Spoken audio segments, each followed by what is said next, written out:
Okay, we've got the new split EP coming out soon with Slomatics. Mm-hmm. It's interesting that there's, from what I can tell, there's only one new song on this, Defeat the Object. Yes. The previous two were on the last EP. Yeah. Whereas I think Slomatics' 3 songs are all new songs or unreleased anyway. Yeah, that's correct.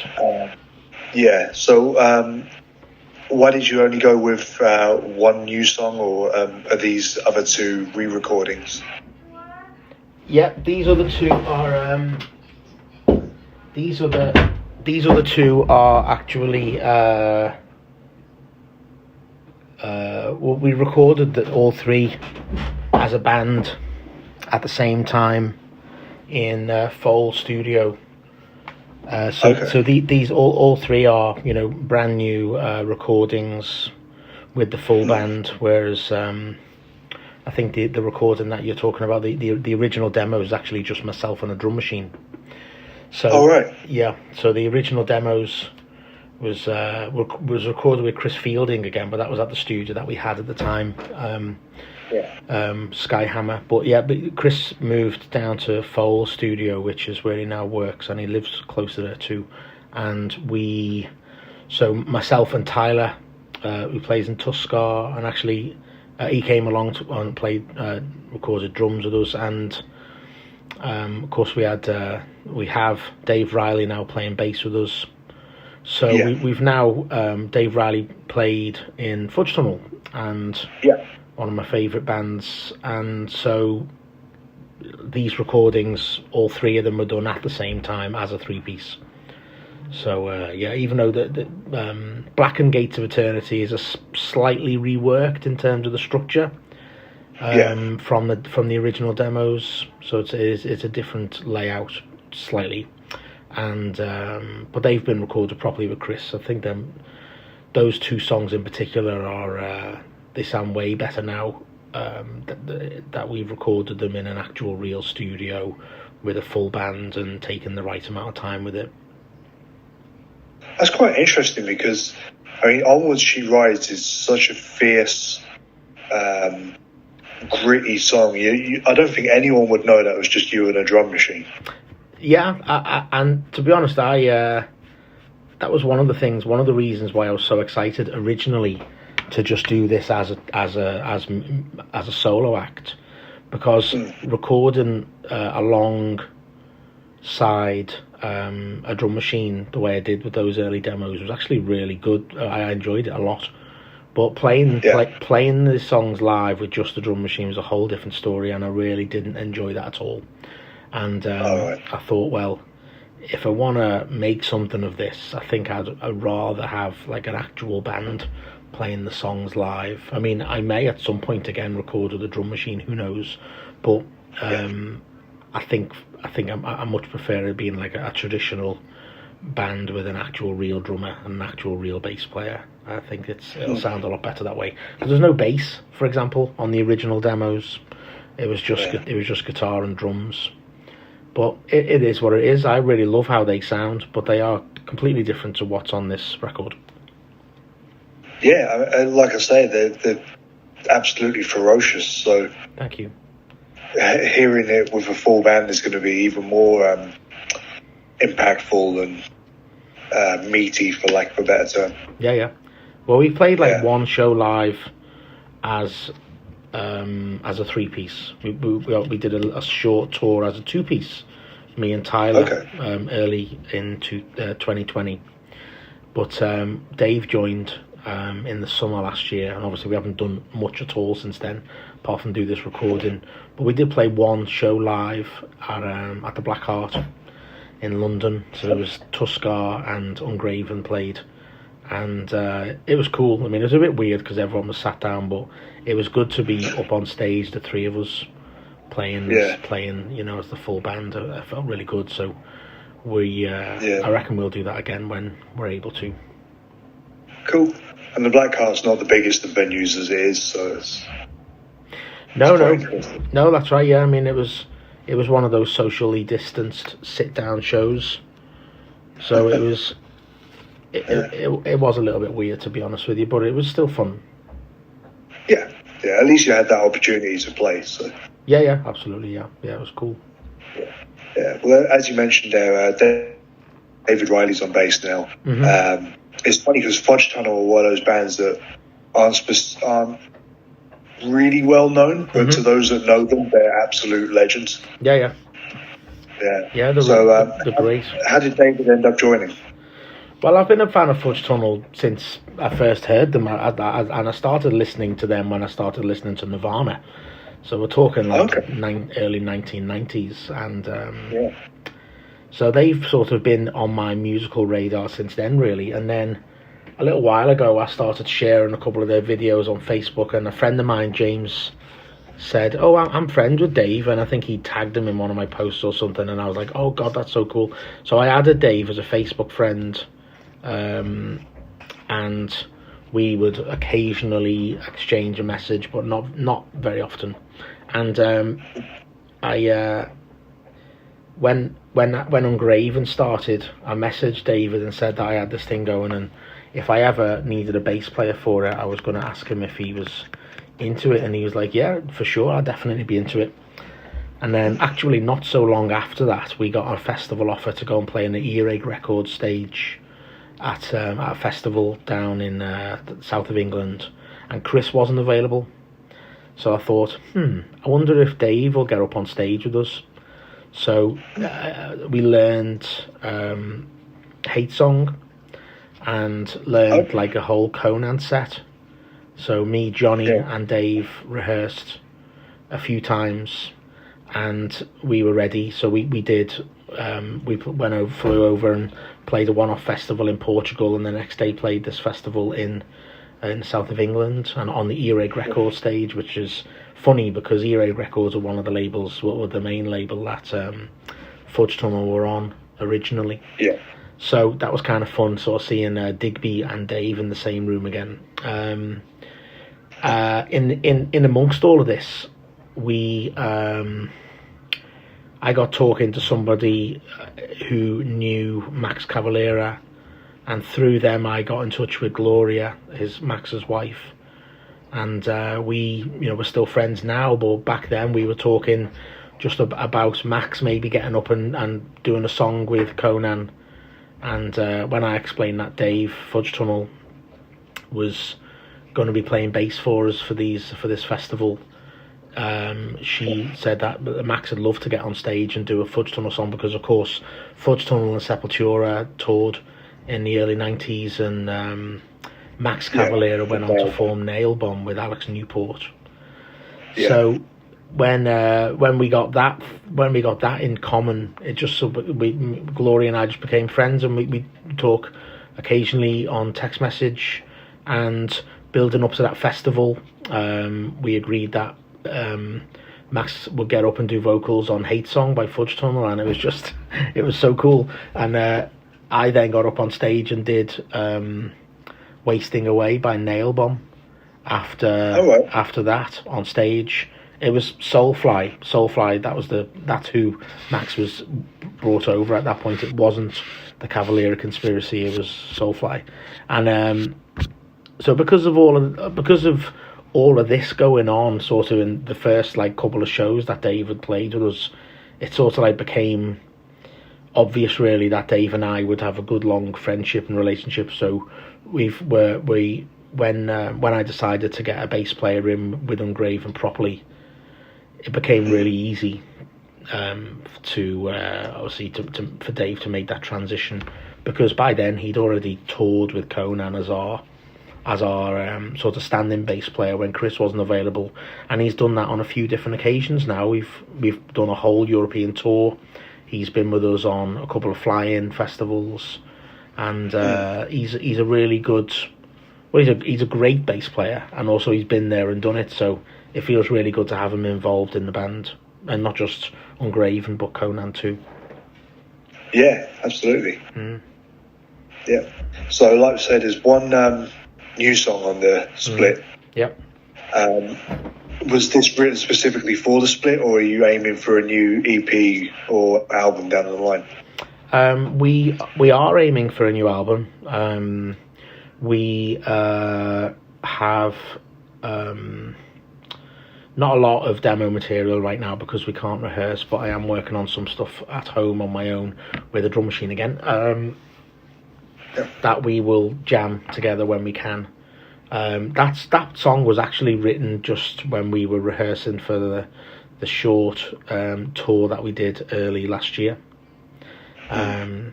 We did like 3 or 4 shows, and we thought, well, we don't quite have a long enough set, and 1 or 2 of the songs that I already had in demo format didn't really translate too well to the live setting. So we thought, well, we need to write a little bit more material. So we stretched out a couple of the songs that we already had, and Targeted being the main example for that.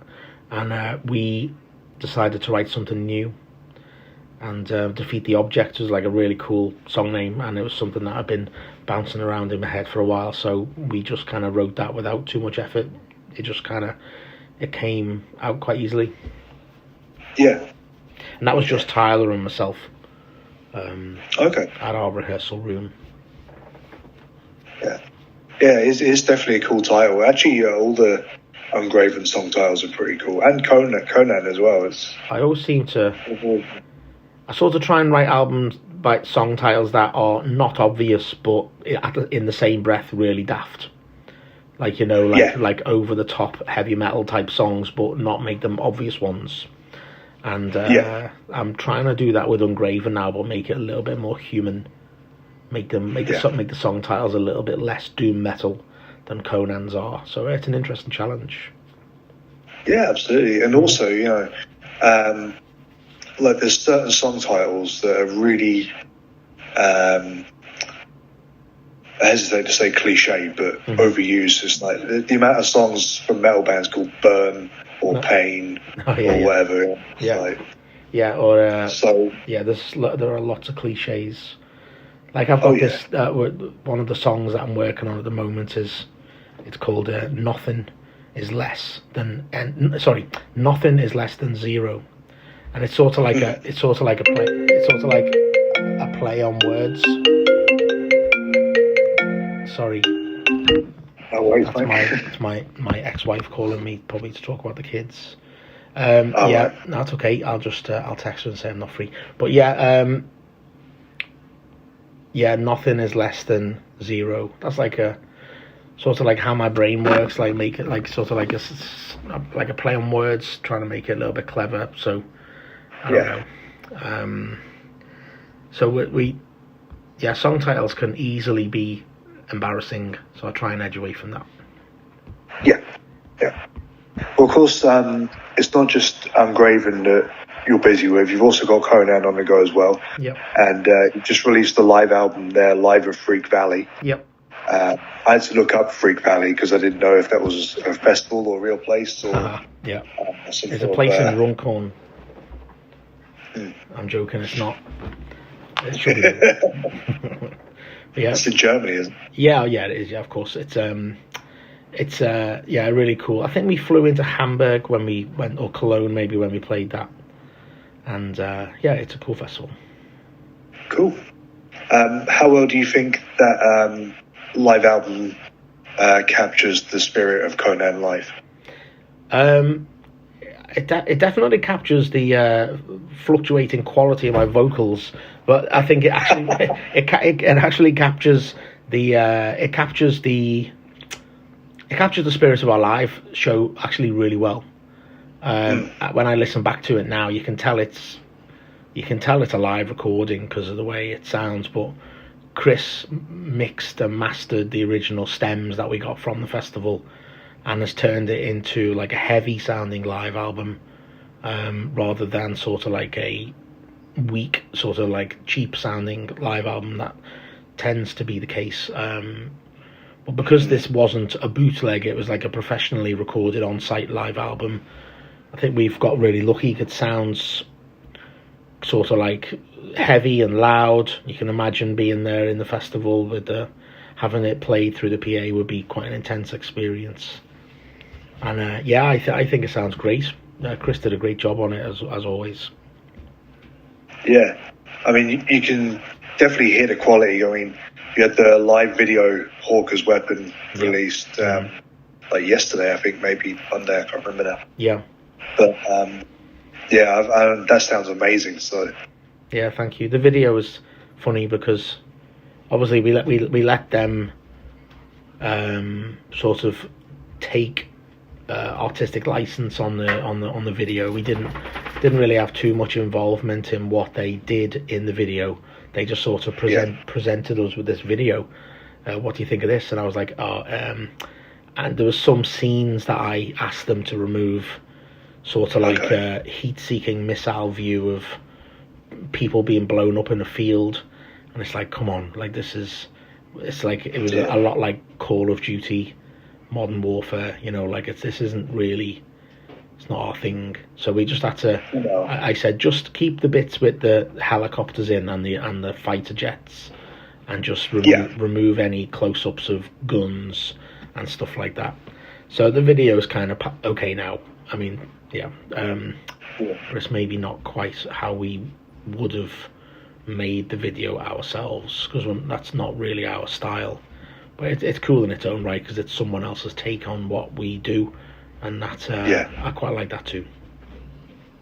Yeah, it's definitely interesting to see someone else's interpretation of your own work. Yeah, that's true. Yeah. Mm-hmm. And the artwork for the live album is really cool as well. It's really, again, I don't quite know the right word. I wouldn't say psychedelic, but it has like a throwback quality to it. Yeah, that's David Seymour. He's not done artwork for us before, but we were in a bit of a pinch, because the artwork that I originally submitted to the label was one that I worked hard on, and it was like a really good live photograph, like a really cool silhouette of people in the crowd with their hands in the air and stuff, and I loved it. But the label didn't think it would sell many T-shirts or something like that, so instead they insisted on us having this kind of artwork. So the best person for that was David Seymour. Obviously we did reach out to Tony Roberts, our regular artist, but it was a little bit short notice because the label needed something sort of within a day or two, and David had this artwork available at short notice, and we really liked it, so we settled for that. Cool. Yeah, it must have been a bit of a kick in the balls to have something you really enjoyed and worked hard on sort of turned down, but I'm sure you'll find a use for it at some point. Oh yeah, absolutely. Yeah, I get my own way with most things, but it was a little bit short notice on this one, so we just had to accept their decision and just go with that. But David's a friend of ours, and it was no hardship to use his artwork, because his artwork's always good and quite recognisable, and we really like what he's done. Cool. Well, just finally then, we've spoken about future plans for Ungraven. What's Conan's outlook at the moment? Because obviously COVID has affected most plans for music and live shows and that kind of thing. Yeah. So at some point, are Conan gonna sorry, I'm getting all muddled up. Okay. Is there work progressing on new Conan material at the moment, or is Ungraven the focus right now? No, there is work progressing on new Conan material. Got about two albums worth of demos at the moment, and we've been busily writing, sort of going back and forth online between Johnny and myself and Chris. Johnny made it over here a few times in the summer last year, but then when the lockdown became a little bit more strict and it became sort of like illegal for him to come over here, then we started working remotely, and we got Johnny a drum machine. We got Johnny an electric drum kit, and I had that sent over to his house because he lives in Dublin, and so it's not easy for us to jam at the moment because he can't fly over here. But he's got the electric kit, and I'll get some like sort of songs sort of half written. I'll send them over to Johnny, and he'll put some drums to it, send it back, and then I'll be like, oh yeah, let's extend this section or play this riff for a bit longer, or change this riff to something else. And we've through that, and also the rehearsals that Johnny, Chris, and I had together in the summer, we've actually got quite a lot of material to go at, and we've got some studio time actually booked in March. So cool. If Johnny's able to get over here in March without jeopardising his career and stuff, because obviously his job may require him to isolate for 2 weeks when he gets home. We can't have that, so we need to just wait until Johnny's able to come over to record drums, and then Chris and I can get to work on the rest of it in the studio after that. But we're very much focused on the new Conan album at the moment. We got one album left with Napalm Records, and then we are a free agent then, which is cool. So we either agree something again with Napalm or move on to a new label. We've already got a few labels interested, so it's quite an exciting time for Conan at the moment, because it's the first time since we released, or just after we released Monos, where we were able to talk to a new label. Because of course we've been on Napalm all that time, Blood Eagle right through to Existential Void Guardian. So it now feels good to be able to possibly move to another label or get another deal where we are. Napalm have been great, but maybe it's time for a change. Who knows? But if we did leave, it'd be on great terms with them, because they've been really good, and they've helped us grow a lot since we joined them. Yeah, a lot of artists do have a lot of positive things to say about Napalm, so yeah, that's pretty good. That even if you went somewhere else, there wouldn't be any animosity or anything like that. No, of course not. I mean, of course we've had the odd disagreement here and there, which is normal, but they've been very, very businesslike and reliable this whole time. So we're kind of used to that way of working. So hopefully, if we did move on, it'd be to another label that is just as honest and just as reliable. Yeah. Cool. Well, John, thank you very much for taking the time to speak to me today, mate. I really do appreciate it. Oh, you're welcome. Thank you. Cheers for the call. Hey, no problem. And I'll best of luck. Cheers, mate. I'll send over the recording when I make it into a file. I can send it over in the next 10 minutes. Okay, cool. I'll give you my email address. Okay, that'll be good. Yeah, send it on the text, and I'll send over a Dropbox link soon. Excellent. All right, bud. Take care. Cheers, mate. See you. All the best. Cheers. Bye-bye.